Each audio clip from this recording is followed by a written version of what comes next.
Yo, yo yo yo, what's up bro? Ini bukan cerita film, ini timeline yang kebakar komentar.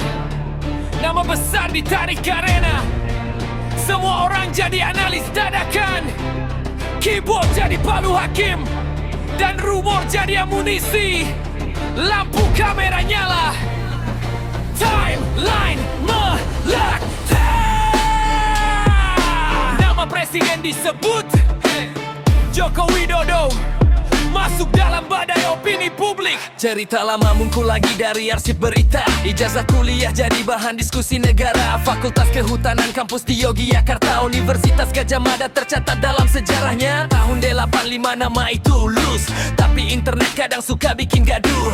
Foto lama tanda tangan font dokumen dibeda seperti teka-teki modern. Masuklah suara dari dunia telematika. Roy Suryo bicara lewat analisa data. Layar komputer jadi ruang investigasi, menilai detail kecil di dokumen administrasi. Lalu muncul analisis digital forensik. Rismon Hasiholan Sianipar ikut mengkritik. Katanya ada yang perlu diperiksa lagi agar publik tahu cerita yang pasti. Dan dari sisi lain ikut bersuara Tifa Uzia Tiasuma atau Tader Tifa.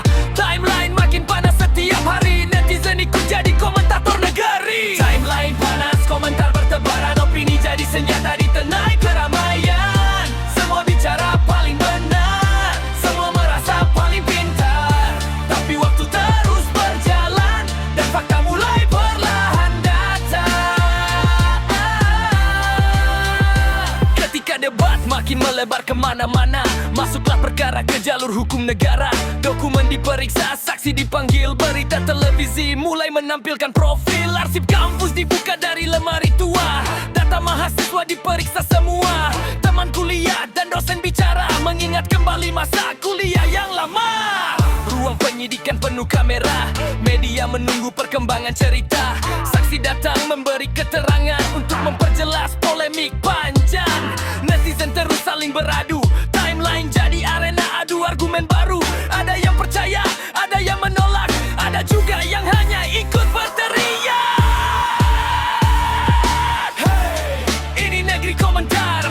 Satu tweet bisa jadi berita, satu rumor bisa jadi gloma, tapi kebenaran biasanya datang pelan. Kata Dajjal analisis diperiksa lagi, data lama diteliti berkali-kali. Dari diskusi publik sampai ruang klarifikasi, cerita mulai berubah arah narasi. Lalu datang pernyataan yang mengejutkan dari orang yang dulu ikut mempertanyakan. Rismon Hasiholan Sianipar bicara di depan kamera. Katanya analisis bisa saja keliru, data kadang menipu. Lebih baik mengakui jika memang salah daripada terus memaksakan arah. Ia menyampaikan permintaan maaf kepada Presiden Joko Widodo. Sebuah kalimat sederhana tapi mengguncang ruang diskusi negara.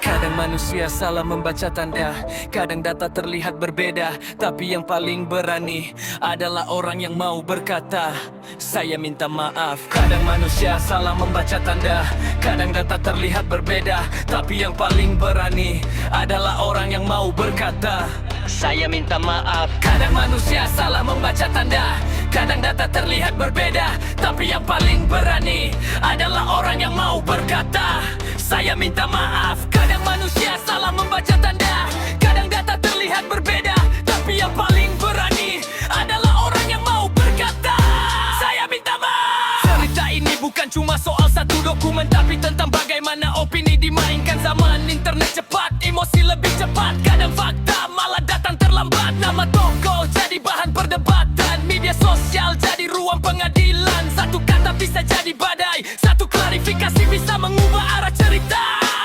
Ada yang tetap mempertahankan argumen, ada juga yang memilih menurunkan tensi.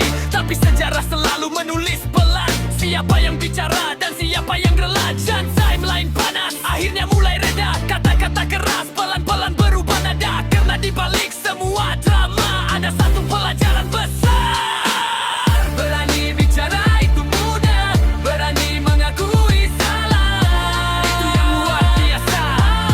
Itu yang luar biasa.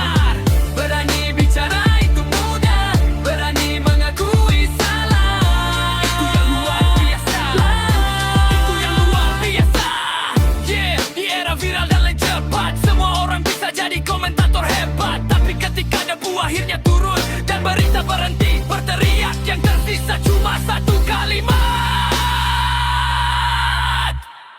Belajar sebelum menuduh.